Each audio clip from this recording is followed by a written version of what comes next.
En la lección de hoy estudiaremos el marco internacional y europeo que sienta las bases de los principios del derecho internacional de menores e inspira todas las normativas internas de los Estados miembros.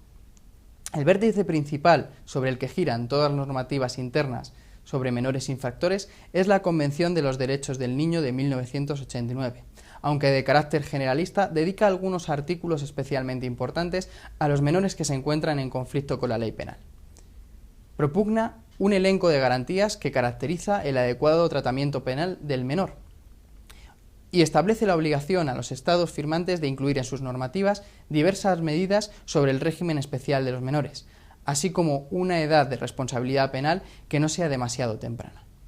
Asimismo, crea la principal institución que se ha ocupado de preservar los derechos y obligaciones de los menores de edad, el Comité de los Derechos del Niño, que también tendrá mucho que decir acerca de la relación de los menores con la ley penal.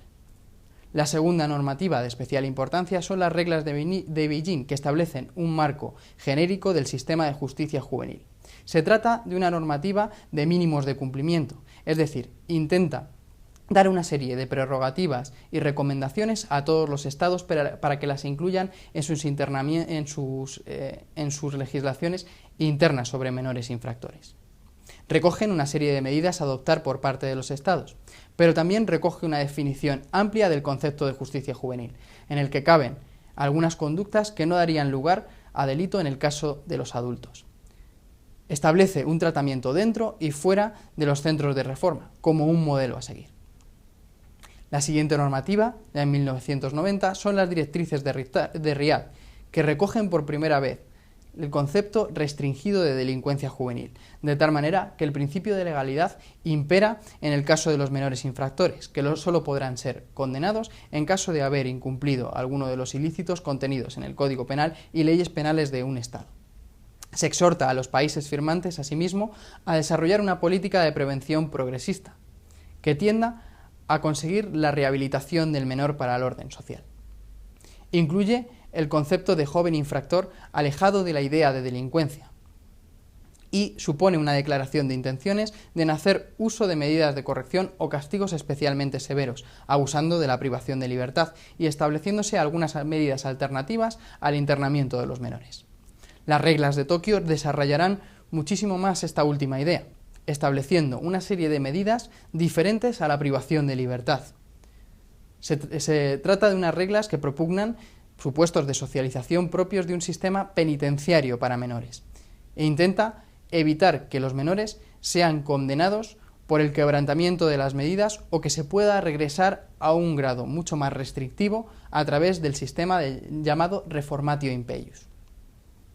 Las reglas de La Habana establecen y consagran el sentido de última ratio de la privación de libertad del menor. Establecen una limitación del tiempo de encierro y conforman unas normas mínimas para la protección de los menores privados en libertad. Desde el punto de vista penitenciario o de ejecución de las medidas de internamiento, las reglas de La Habana suponen unos mínimos necesarios que todos los Estados miembros deben incorporar a sus ordenamientos. Se trata de la consolidación de las garantías necesarias del menor privado de libertad. También en importancia ganan las resoluciones del Consejo Económico y Social de las Naciones Unidas, que desde 1996 se han encargado de establecer algunas pautas generales para los menores infractores. Por ejemplo, consagran el principio de especialidad, a través del cual las instituciones y agentes jurídicos que se encargan de los menores infractores deben estar especializados y tener una formación concreta en el ejercicio de sus funciones. También establecen algunas normas de fomento de la cooperación internacional. Se preocupan de los ordenamientos internos y de las condiciones regimentales de los centros de internamiento donde están estos menores y también conforman la implementación de nuevos programas de justicia juvenil, tanto desde el punto de vista institucional como de tratamiento. Cada vez más en importancia las normas del Consejo de Europa sobre tratamiento de la delincuencia juvenil han llegado a filtrarse en los sistemas internos de los Estados miembros. El Consejo de Europa ha llevado a cabo toda una serie de normativas internacionales en forma de recomendaciones y resoluciones, aunque la mayor parte de ellas no son vinculantes para los Estados miembros. Sus directrices sí se tienen en cuenta y se transponen a muchos de los ordenamientos jurídicos de estos Estados. La resolución del Consejo de Europa sobre transformación social y delincuencia juvenil fue la primera de ellas, a las que siguieron toda una serie de recomendaciones sobre las nuevas formas de tratamiento de la delincuencia juvenil y función de la justicia de menores, la más importante de ellas en 2008.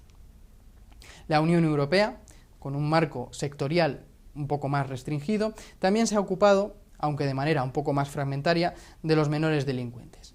Así, el dictamen del Comité Económico Social sobre la prevención de la delincuencia juvenil se basa sobre todo en normas anteriores a la entrada del menor infractor en el sistema judicial e intenta atajar el problema de la delincuencia juvenil que durante los años 50 a nivel internacional y sobre todo durante los años 70 en el ámbito nacional español comienza a ser una preocupación de toda la Unión Europea.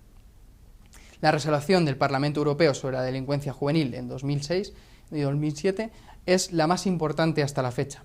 Aunque se han conformado a la sombra de las reglas penitenciarias europeas, también unas reglas europeas para los menores delincuentes, de tal modo que se conforma una especie de marco para el sistema de ejecución de las medidas de internamiento para los mismos. En el ámbito internacional, la pugna entre los distintos modelos de justicia juvenil que vimos en lecciones anteriores cambió a través de la jurisprudencia internacional en el ámbito de los sistemas de justicia juvenil. En especial, algunos casos especialmente mediáticos en el entorno estadounidense consiguieron el paso de los sistemas tutelares al sistema de responsabilidad. Es el ejemplo del caso Gault en Estados Unidos, a partir del cual se estableció que los sistemas tutelares no reunían las garantías de proceso necesarias para el enjuiciamiento e internamiento de los menores de edad. A partir de las sentencias del caso Gault y el caso Winship, comenzaron a conformarse nuevos sistemas más respetuosos con los derechos del menor reconocidos por la Convención de Derechos del Niño. Dentro de los distintos sistemas de internamiento y de ejecución penal para menores infractores a nivel europeo, podemos establecer algunas comparativas. Así, por ejemplo, Alemania sería la máxima representante del modelo de responsabilidad, en la que aún pervive el concepto de discernimiento, es decir, intentar atisbar el dolo o intención delictiva del menor a través de un examen pericial. Se trata de una ley muy completa y de carácter multidisciplinar.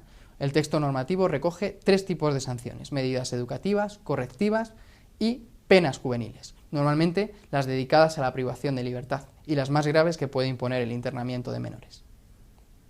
Bélgica, sin embargo, continúa con un modelo tutelar educativo, más propio del siglo XIX que del ámbito actual.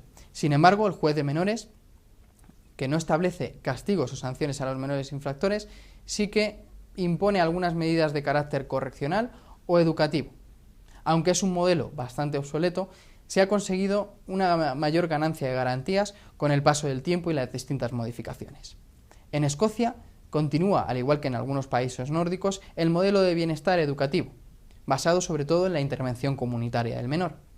Sin embargo, países como Francia, Inglaterra e Italia han ido recrudeciendo poco a poco su legislación penal especial para menores, estableciendo cada vez más sanciones de privación de libertad y derivándose a un modelo cada vez más sentado de responsabilidad penal del menor. Muchas gracias.